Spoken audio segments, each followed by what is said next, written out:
In this series on toxins, we're going to talk about what are the potential toxins that come from our water, namely monochloramine. In this video, we want to explore if chloramine is found in the waters that we drink in Singapore. We also want to find out if there are any side effects of drinking chloramine that are found in the water that we drink. And finally, we want to consider if we need to remove such contaminants in our drinking water. So according to the World Health Organization, monochloramine or chloramine has been shown to be mutagenic, which means it can cause gene mutation. However, there are also other forms of chloramine, which is dichloramine, trichloramine, which have not been extensively studied. So in Singapore, do we put chloramine in our water? Well, when you go to the PUB's website, we like to take a look at the steps and processes that we see. And you can see that PUB does tell us that they do add ozone, which is great because the byproduct of ozone is O2, which is oxygen. But they also put chlorine at Choa Chu Kang and Bedok Waterworks. And then ammonia is also added and to contain free chlorine to form a stable chlorine residual. So out of curiosity, I went to download PUB's water quality report and found that in 2020 to 2021 that there's no indication or test done for chloramine.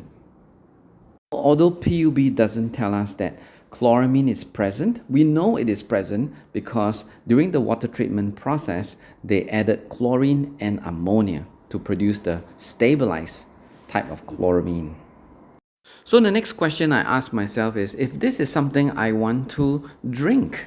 Well, if you look at fish, those of us who have fish, you know that chloramine or combined chlorine is toxic.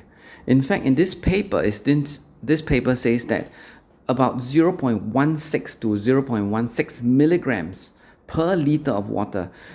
Next, I want to introduce you two studies, one in Taiwan that connects cancer mortality and drinking water that has chlorine in there. So you can see that in this study, it says there's an association between drinking chlorinated water and cancer of the rectum, lung, and so forth.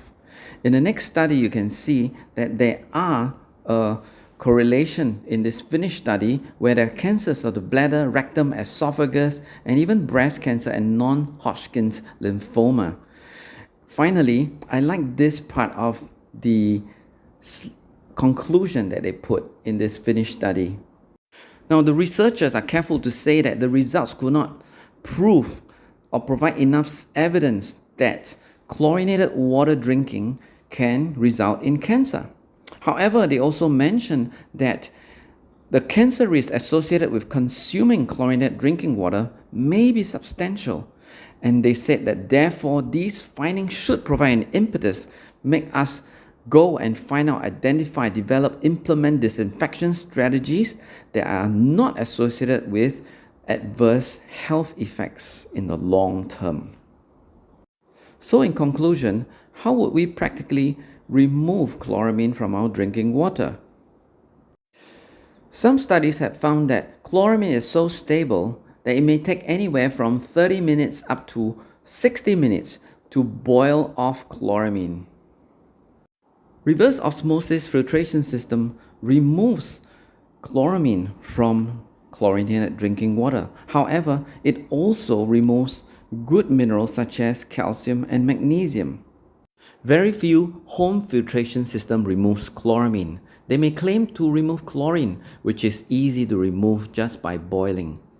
Does your water filter system remove chloramine? Thanks for listening and have a great day.